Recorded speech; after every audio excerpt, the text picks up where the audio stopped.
Imagine that you are living in the era between 1939 and 1945,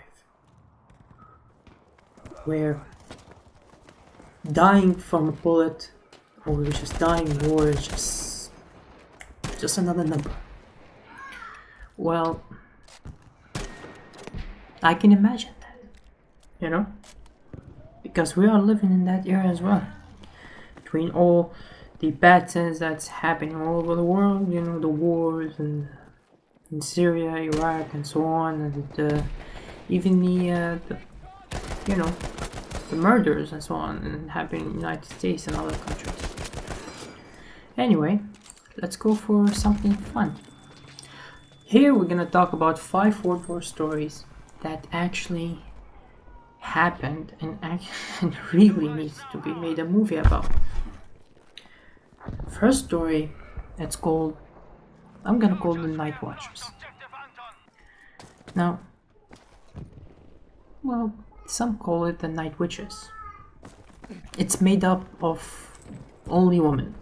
Yeah, World War II, only women. The 588th Night Bomber Regiment was trained for bombing missions behind German lines, flying 1920s era planes built wood and canvas with no radio or radar. Their bombs held to the wings by wire. Their bombs were on the wings, and the wings were wood, and they were all held by wires. And the entire plane was made by wood, and then the plane is made for World War One. But no, there's women, and they're flying it, and they're going against all kind of advanced anti-aircraft military stuff the Germans have, which you know Germany have a lot of it, but no. Anyway, the construction of these planes gave them an advantage of flying below radar and surprising the enemy in the dead of night. Flying 15 to 18 missions per night each night. Imagine that. Their planes often returned riddled with bullets, just filled everywhere, bullets just everywhere. I bet they would grab the bullets and use them again for how many bullets they have. According to Nadia, a girl, Nadia Popova, and she was enlisted at only 19 years old. Nadia's motive was revenge for her brother, who was killed in the front lines somewhere in Russia. She's Russian, yes. Her home was taken over by German soldiers and her town was destroyed by German aircrafts. When shot down in the North Caucasus in July 1942, she met another shot down pilot, imagine that, who would become her husband when the war was over. Now, Colonel or Lieutenant at the time, Popova, flew 852 missions by the end of the war. And she was shot down several times. Unknown how many times, but she was more than once. And she would, and I mean, this is Russia, so she would be shot down in cold. Like she would go in the snow in freezing cold. It was all hell. She was lucky enough to survive, as you can see, or as you can hear me say. But you know, it affected her after she watched several of her friends burning.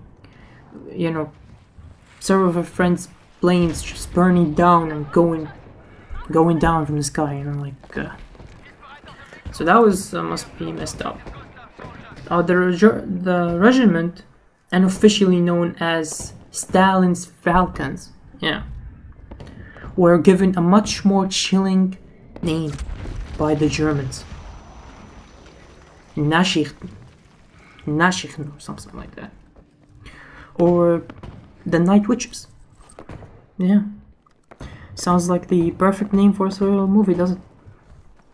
I bet it does. Well, this was our first story. Our second story is about an integrator. Yeah, interrogator. Well, as they called him at the time, the gentle interrogator. Hans Scharf. Oh, Scharf. He was German. He did not want to be in the German army at all. Yeah, he was not meant to be. He's not like said, "Oh, I'm going for the Reich." No, he did not. He lived in South Africa with his family, but he was drafted when visiting Germany, and bad luck, when he was visiting Germany, the war broke out. Damn. His wife convinced a general, I don't know how, don't ask, to put him with interpreters, interpreters instead of the front lines. But through a series of mistakes and coincidence, he became the lead interrogator for the Allied pilots. Yeah, for the Allied pilots, so he's like a double spy, something like that. That they were held in France and Germany. Having seen a prisoner abused when he was an assistant, he vowed against doing the same. Instead, his techniques was unique in using kindness and friendly conversation to extract information. Now, Scharf or something like that, I know I butchered his name, I'm sorry, but his success in using kindness to get what he wanted has been recently studied and compared to other integration techniques. It's been found that not only does one tend to get more information and more accurate information, the prisoner is often unaware of how much information they are actually given. Imagine a movie that exploits this guy's life. I mean, it's it should become. Yeah, after the war, this dude, I don't want to say his name, I don't want to butcher it again. He was divorced from his wife. Yeah, I know, not cool.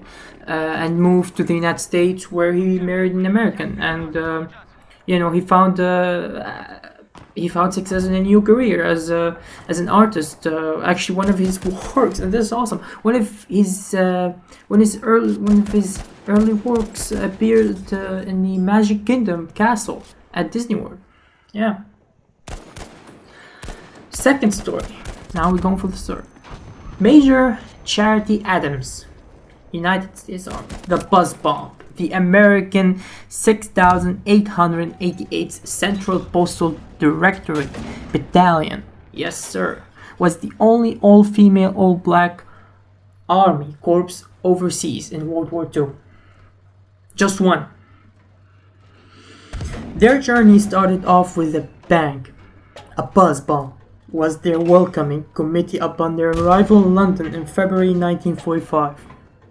The battalion was especially loyal to their leader, Major Charity Adams.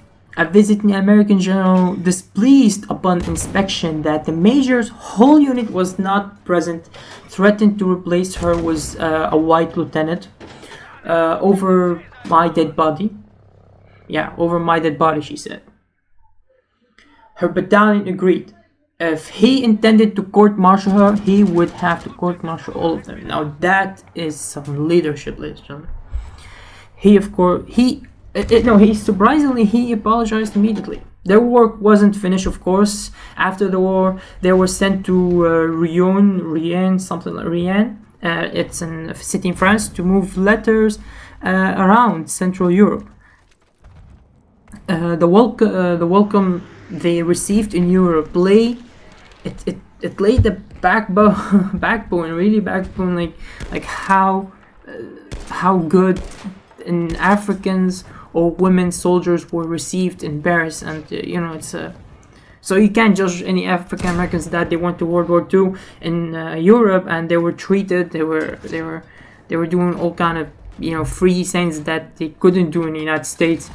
And going back to the United States must have been struggled with them. Anyway, they received the the first-class treatment at their arrival. A luxurious hotel. They were put in a luxurious hotel. African American soldiers greeted them upon their arrival as well and helped them unload their packaging and unpack and everything, and even made their beds for them. And listen to this: they left guards with their names and units on the pillows. And that should be a Netflix TV series right there. Yeah. Force. The Ghost Army, the 23rd Headquarters Special Troop Soldier Unit, also known as the Ghost Army, used fakery and misinformation to deceive the enemy throughout the European theater, full of artists, illustrators, and radio and sound guys plucked from New York and Philadelphia Art School.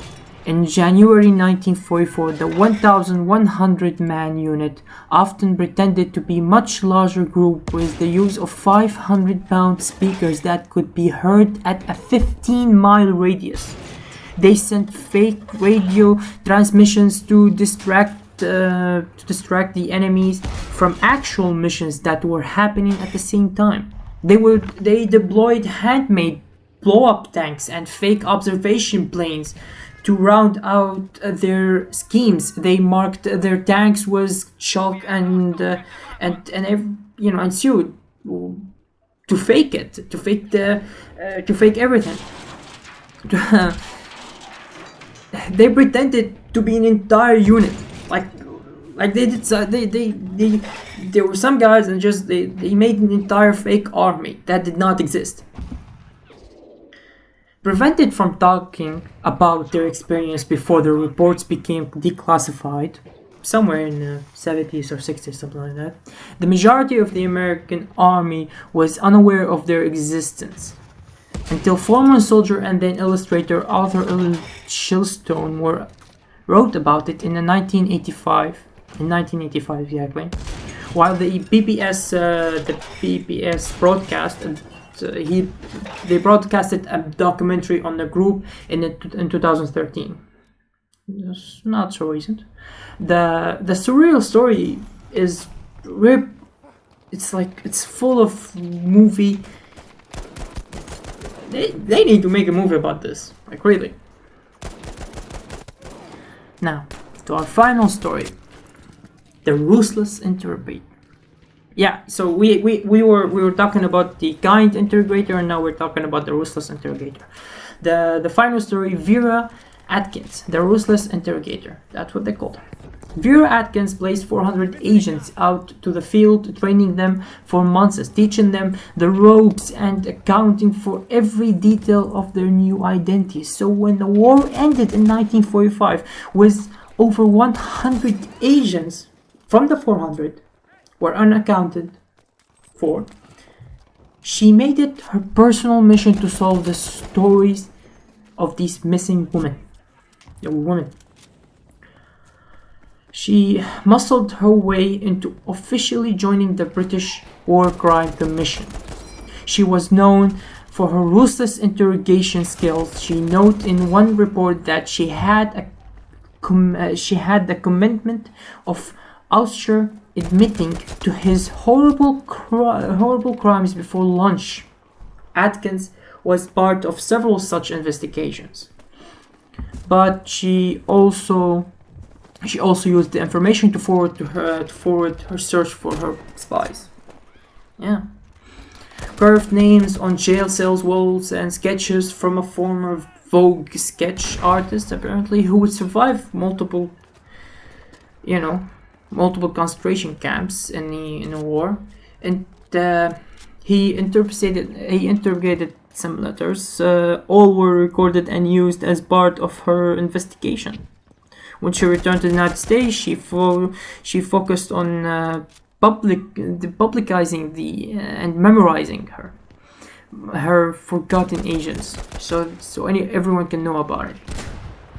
She tried to shed some light, but so much so that she appears briefly in some of the movies made of their lives, about the lives of the ones. There's some interesting stories of some of her agents, and she appeared in the movies that they made about them. But Atkins was a secretive woman, and no movie or TV show or anything like interesting have been made about her incredible career in this in all this, like loyalty to these agents. So they respect. I don't know what to say. It's quite the story. I really hope that you enjoyed it. Everyone. Thank you for watching, and yeah, I really hope that this becomes some kind of a movie about these stories, these amazing 5 stories.